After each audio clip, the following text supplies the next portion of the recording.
Let's take a look at Atlanta Rhythm Section's song So Into You and how I play it on the guitar. It's a keyboard driven song on the intro, so let's look at some ideas to get through the intro and then we'll break down the rest of the song. The progression is an F minor 7 to a quick E flat to a C sharp to a C minor. I was playing power chords, that's kind of the idea. But on the studio track with the keyboard going, the bass, and I hear one guitar kind of playing the same line. Just a single note bass line.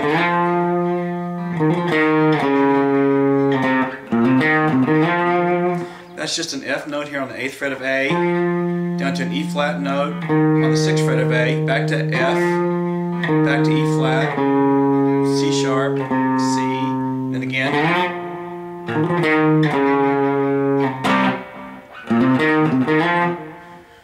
That would be the simplest way to play it. Again, if you had a keyboard, band, had a player that played that part for you, that you could just cover that little line.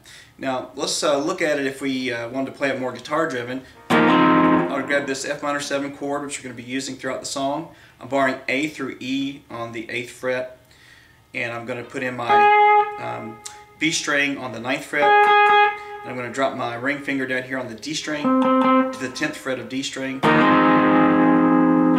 So to play that same progression like the keyboard player's playing, that would be my first chord. Then I'm going to drop to a kind of a C sharp power chord, 9th fret below E, 11th fret A.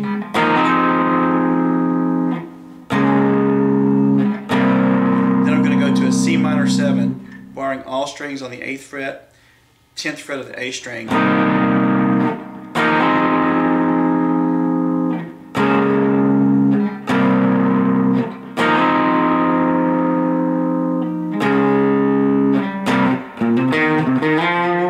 It's a little fuller sound, it's a little more like the keyboard player is doing. And you can play that against the keyboard part.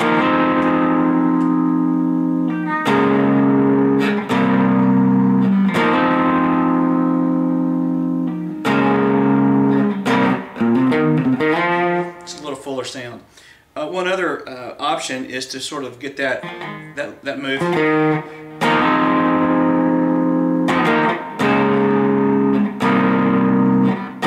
the guitar.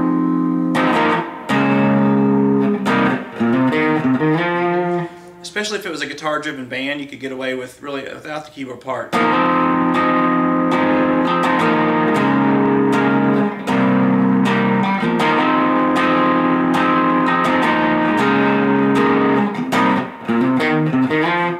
So to me that works, again, not what the studio recording's doing, but if you're playing in a band without a keyboard player, to me that works really well. So again, F minor 7. When I go to the C sharp power chord, I'm actually getting the D and the G string here, leaving this bar in place. So I'm grabbing them on the 8th fret, a really pretty chord, then down to the C minor 7. So in slow motion,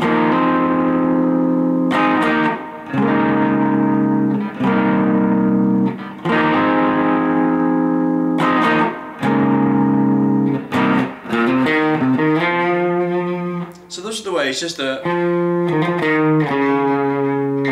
simple bass line, or maybe just the simple power chords or chords over there, to the more and even more right hand.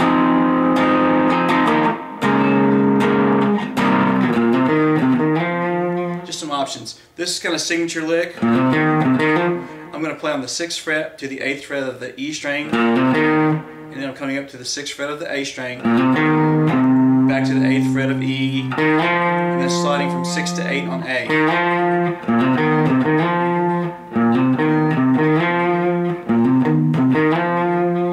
And then I'm coming into this F minor 7 again.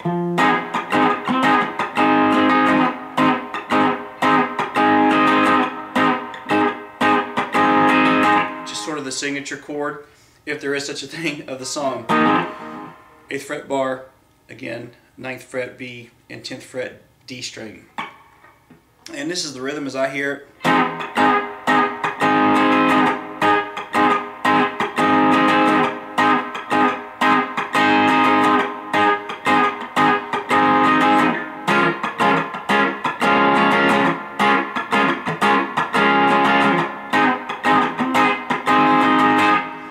4 chord is just a bar on the 6th fret. This is the B minor 7.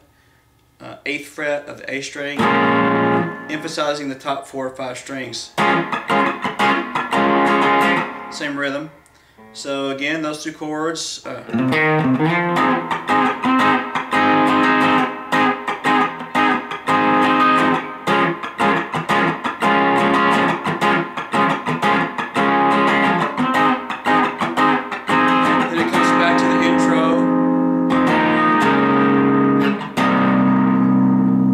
Drops back down to this.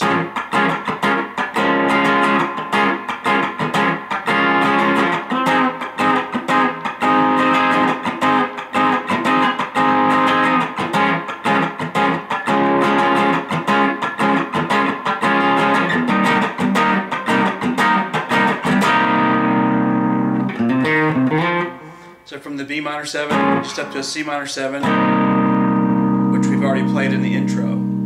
So it uses this intro, obviously, to kick the song off, but it also uses it as a turnaround.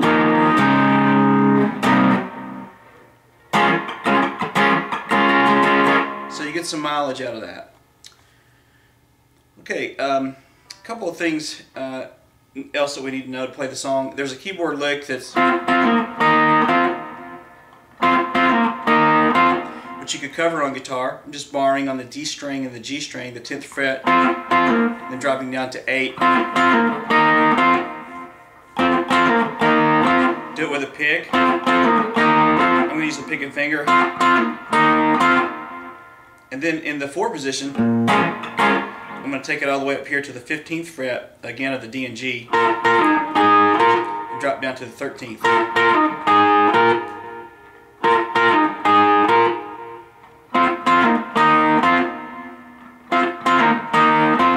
Again, if it were a guitar-driven band, you could cover that keyboard part really well on the guitar. So one other thing before we leave these chords, a lot of times in the song, he'll add the pinky here on the 11th fret of the E string.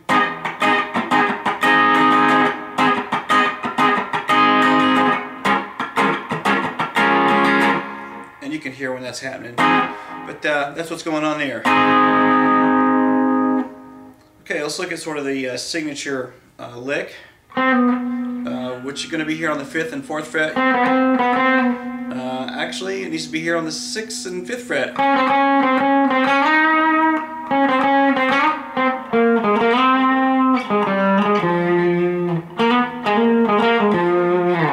Okay, let's get that right. So it's 6 and 5, sliding up to 8. I think that's the phrasing. Back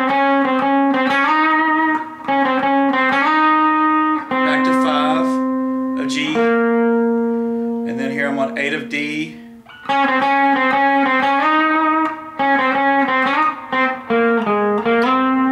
8, 6, sliding up to 10. All that together.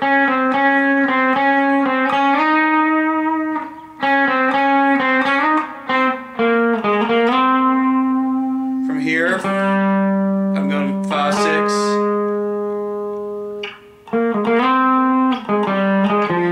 Actually, you can hit the 5 and hammer to 6, back to 5, back to 6, and landing on the 8th fret of the A string. So let's put that together.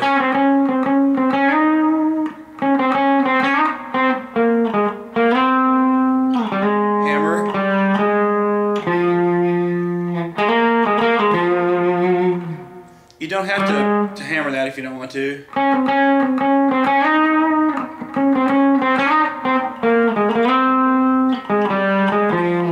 6, 5, 6, 8. And then I am hammering from 6 to 8 on the D string, then picking, landing on the 8th fret of the A string. All that together.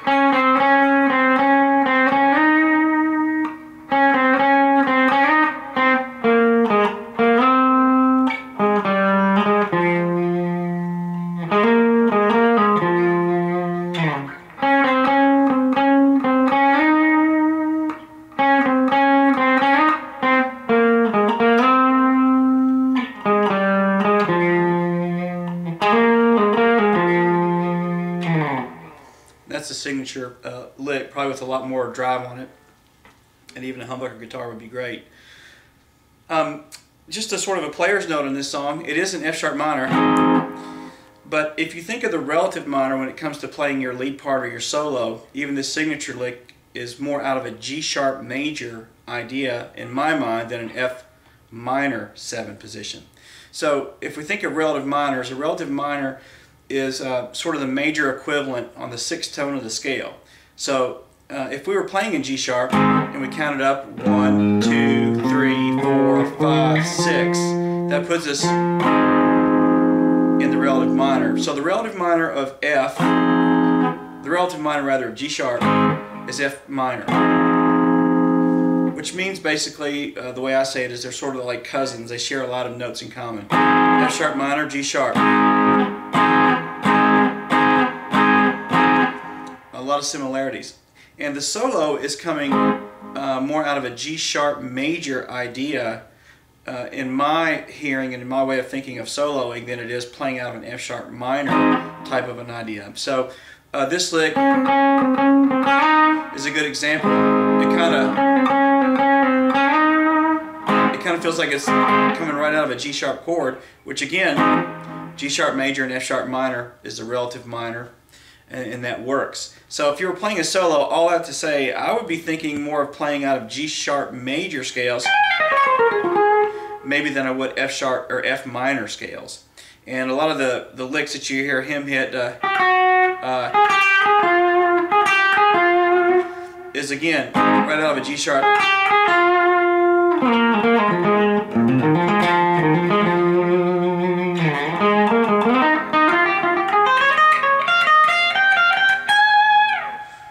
Just an idea. You can play out F sharp minor, F minor rather, or G sharp major. And playing out a G sharp major may give you some tones that you would normally go to or think about in F minor. Just a player's note to think about when you're ad-libbing for 5 minutes on the end of the song like they do live. Thanks for watching.